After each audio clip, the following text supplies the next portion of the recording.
Niner Nation, I'm Brandon Hendricks. I'm Josh Worley. Welcome to the Political Circus on 49er Central, where we cover the issues from every angle.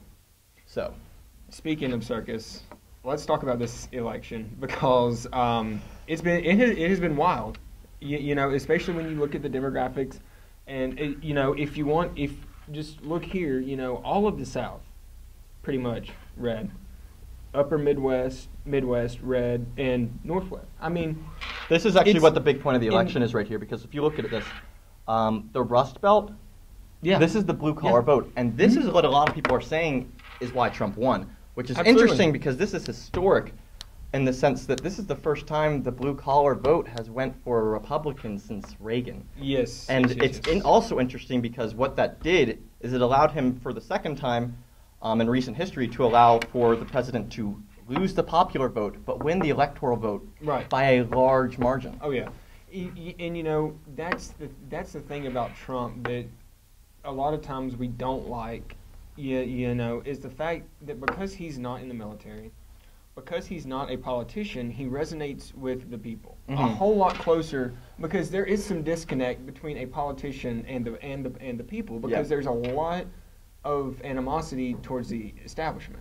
And you know, it's interesting because a lot of people have this wrong. I mean, I was texting people on Facebook and stuff like that, messaging them on Facebook, and I was like, listen, people need to look at Pennsylvania. Because once you start seeing what happened in Virginia early on, you knew that this was going to be a long night, and it was. Right. And what was interesting is that many of the pundits had it wrong.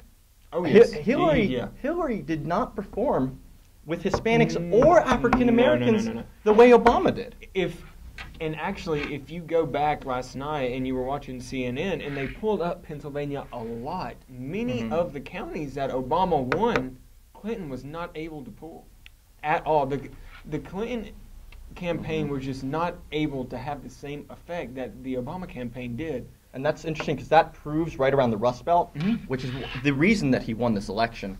And I wanted to bring up third-party candidates, because this is going to be talked about a long time after this election, and their play into this historic 2016 election, where we have the first candidate who not only has never served in public service, as a public service for office before, as a governor, senator, representative, any of it, but also, conversely, he's not ever served in the military. This is the first time in political history for America. Right, and so, you know, we have a civilian as a president. And, you know, that harkens back to the Constitution. That's the way it's supposed to be. You know, I understand that for the longest time, you know, we've had generals, we've had politicians, you know, senators. Yeah. But this was the time where you really started to see the people take back the government for themselves. Now, there is still a disconnect that I want to address, because honestly, it's kind of like the Ross Perot effect, like when he ran back in the 90s, had a similar type of run-in with getting that very blue-collar vote. But what interests me here is what happened with Clinton, because many people expected her to win. I thought it was going to be close. I honestly thought Trump had North Carolina and Florida.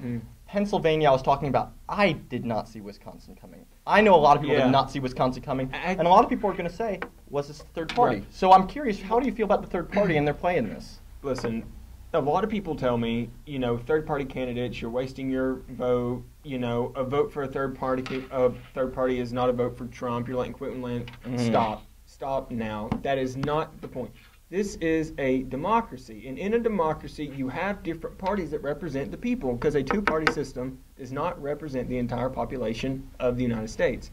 Now, let's talk about Gary Johnson and the Libertarians. In the state of North Carolina, Gary Johnson got about 3.6%. In Pennsylvania, he got about 3.5%. And he stayed around the 2.4 to 3.5 range. This says something about the dissent in America over the two-party system and the establishment itself. And it just goes to show that the more dissent that there is, and the more people realize that their platforms and what they believe align with the libertarian candidates and maybe even other parties, the more representation you are going to see and find in our system. And that's what's interesting, is because even if Hillary Clinton had seized Gary Johnson's vote of 3%, she still probably wouldn't have beaten Trump in North Carolina. Right. And so North Carolina is interesting because it did not behave like a swing state this election. No, absolutely not. It behaved like a solid Republican Trump state, the way that it had looked back many Right. before Obama came in. And so I will say this. I am honestly rather surprised that he won by such a large margin in North Carolina. I think Democrats will blame Gary Johnson and Jill Stein specifically because she takes specifically away from their vote. And I understand where you're coming from. But conversely, McMullen out in Utah, he took away from Trump actually because 23%. I don't recall exactly. It was in the 20s when I was looking last night. 23%. And it's interesting because he was a conservative and he was taking from Trump's vote and he still managed to pull it off. So what that's telling you is that a lot of people who are voting for Trump might not even be identifying as strictly conservative. Exactly. There might be a lot of Democrats that are more blue collar, blue dog, old Reagan type Democrats. You know what I'm saying? JFK Democrats. You know, back home in my hometown, there are a lot of there are a lot of blue dog JFK Democrats. Yeah. And they don't. And the problem is that these people, they don't realize that the parties have switched, and In a way, and that their policies are different. You know, and that still is part of the problem when you do look at the elections. You still have all this old way of thinking. Yeah. And it's not necessarily a bad thing per se, but when it comes down to the point of actually understanding what you're voting for, it does become an issue. And again, I cannot stress enough of the fact that third-party candidates do take away, but it's not. It depends on how you look at it. But though. it's not to take away to make a candidate lose. That's no, not it's the point. interesting. It might not be taking away. What it might be doing is giving those people a voice who didn't have one before. And what's interesting is I think this has a lot of implication going forward. I think the Libertarians are going to have a bad publicity issue on their hands because if they had gotten to 5%, they could have made the argument, well, what we did was worth it because now we're in the game. Getting 3% could hurt them publicly. Should it? I don't know. And a lot of people say no, it shouldn't because people should have that voice. Because in a two-party system where you only have two options, what you are doing is limiting the amount of voices that can be heard. But interestingly, I'm curious about what you think about going forward. What's going to happen with this nation going forward? Where are we heading?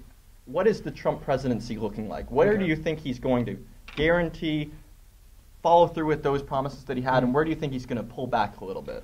All right. Well, first, let me set up the fact that we do have a Republican Congress, and we do have a Republican Senate, and we do have a Republican president, and we will have conservative Supreme Court justices. Yep. Now, when we look at what he's promised, first let's look at the party.